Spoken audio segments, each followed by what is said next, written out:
6:07 Nashville's Morning News on Super Talk 99.7 WTN. I want to get right to the Newsmaker Hotline, where Congressman Mark Green joins us live from McAllen, Texas. And Congressman, of course, chairman of the Homeland Security Committee. Today is day one of what is called the field hearings down at the southern border. You are literally holding hearings there in McAllen, Texas. Talk a little bit about this. What is the reason you wanted to go to the scene of Biden's disaster? Of course, Democrats calling this a stunt. Well, hey, Dan, it's great to be with you. And, I learned in my life experience as an infantry commander, as a, physician, as a CEO of a company, you cannot lead if you never look at what's going on. I mean, who reads a book and then does a brain surgery? Nobody does. I mean, you got to get down, you got to see it, you got to see it happening to make good decisions. They talk about it being a political stunt. Hey, I bet the empty chairs sitting next to us on the dais down here, that's the political stunt, not showing up for duty. In the Army, we call that AWOL. They're derelict in their duty. They're not even showing up. I mean, that's the political stunt, and it's ridiculous that they would suggest otherwise. Well, isn't it funny, Congressman? I'm going to get into that, but what you just said, they didn't show up. It almost feels like Biden's immigration policy, generally speaking.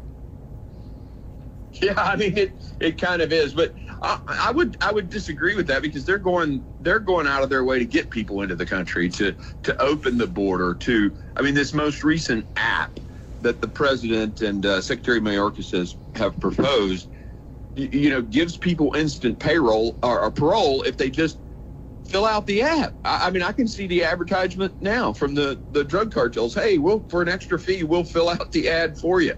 It's just insane. Well, it is insanity, and insanity really does define the Biden administration and their immigration policy, or lack thereof. Let's talk about the Democrats, because they say that, because I covered this yesterday, they say that they never agreed to come down to McAllen for these field hearings down at the southern border. You say that they agreed to show up and then they decided to boycott. Yeah, absolutely. They were making travel arrangements. So I'm not so sure what they're talking about never agreeing. And I forgot, maybe I thought I was the chairman of the committee. I can tell you this much. When they were chairman of the committee, they decided when we had hearings, they decided the topics of the hearings. That's what happens when you're in the majority. We made the decision to come down here, put our eyes on the problem, and also to communicate to these communities that we see what's going on here and that we support them. And they decided suddenly they didn't want to come. Well, why? So, let me ask you, Congressman, did they give a reason? Because didn't they even had someone set to testify? So that proves that they were supposed to show up. Exactly. No, the reason was political. They wanted to say this was political and that it wasn't bipartisan. Look, for the Democrats, bipartisanship is them, us agreeing with them. That's their definition. My definition of bipartisanship is two sides debate the issues. You don't always agree, but you talk about it. We're not having a conversation now because they're not even showing up for work. A few weeks ago, Congressman, you had said that you wanted to hire full-time staffers to be based literally at the border for real-time updates. That, to me, shows the urgency of the matter. Were you able to do that, and what are you seeing? We are in the process. We have some candidates we're interviewing. It's going to be a unique person. There are a couple of former Border Patrol agents, actually, who've applied for the job. So we're sifting through the resumes, doing the interviews, and we'll have those positions filled, I think, within the month. It does seem like the Biden administration is realizing this issue, one, is not going to end anytime soon, and it's not making them look good. It was reported last week they may re-implement the family detention policies of past administrations, from Obama to Bush and Trump.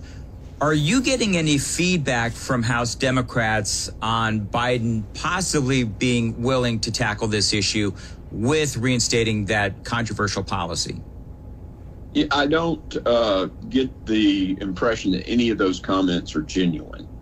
I'm hearing the discussions, but I don't think, at least from the administration, that it's genuine. There are members of Congress on the Democrat side that actually, know this is a problem. They talk about it in the hallways, but tragically, you get the camera in front of them and they support the administration. They understand this is a massive negative for them going into 2024. Do they? And it's curious because I know that you have positive relationships with some Democrats, I'm sure, and so I guess the question is, they realize this is a losing issue for them, yet they publicly stand by the president.